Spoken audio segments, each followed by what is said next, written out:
Do you think people want to get more fiscal knowledge? Or, because right now, I would say the last few years, the dominant theme that I get, whether I'm talking to voters or spending time online, is the vibe session.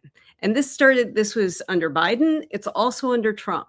Yep. And it's a real doomer perspective that prices have never been higher. It's never been harder to make in the economy. And while that certainly is true for some people, you gave the economy a B. I mean, during the Great Depression, the economy was not a B.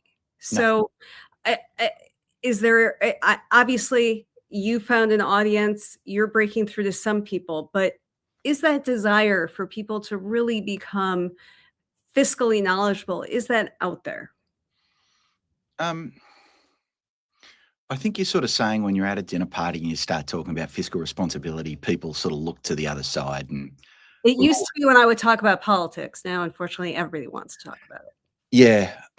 Look, I've had that experience. On the flip side, I know people deeply care about their country. Mhm. They deeply want their kids to inherit a world that's better.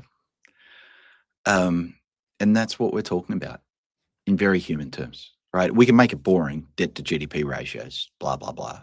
But it's what do you want to do? Mhm. I also want to remind you, this is the optimist. Remember, you can tell me, what year did Perot run? 92.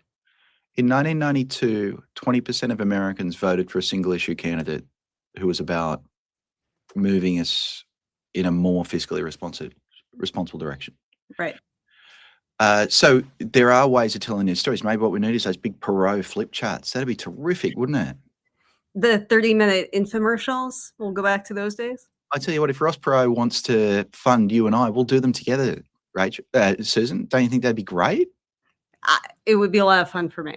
Yeah. So look, we'll do it. We'll get maybe. I'm sure you have a lot of billionaire funders watching right now. If you're out there, please, by all means, contact either of us. Yes, that's right. So look, all that tells you is there is a latent demand for giving a shit. And we also know that people in other countries care. I also happen to agree with you at the risk of just sounding horribly naive. The current moment leads too many of us too often to see the world through partisan eyes. Mhm. And so important issues get left in the dust for partisan nonsense. The deficit's one of them. But also when you were talking about the vibe session was basically during Biden, Republicans were so convinced that everything that the president was doing was turning the economy to dust that they Right. convinced themselves, despite reality, everything sucked. And if you look right now, I'm not going to let Democrats off the hook here. If you look right now at the University of Michigan measure of consumer sentiment, it's at the lowest level it's ever been. There's Right. no way the American economy is as bad as it's ever been right now. And so what that means is Democrats are looking around themselves and they're saying, this is terrible. Mhm. Even when reality is, I wish it were better. Mhm. And again, maybe it's useful to draw the distinction. I think without doubt, and I seriously am not trying to be partisan when I say this, I think we have the worst quality of economic policy in this presidency in any part of history that I can remember. So let me just say in my lifetime, maybe there were some really old presidents that were worse. You might know more about America than me. Were there? Physically, maybe Calvin Coolidge? Well, I'm not going to disagree with you, am I? I didn't go to school here, so I didn't learn a lot about Cal. The quality of economic advice that this team gives is the worst of any industrialized country I've ever seen. Mm.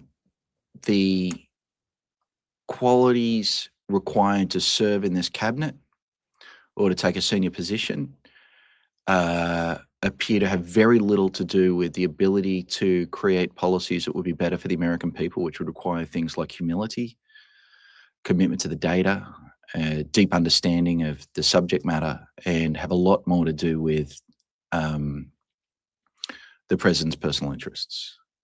So Are people mad about that? Yes. Should they be? Yes. But then back to your point, that's not the same thing as saying the economy is terrible.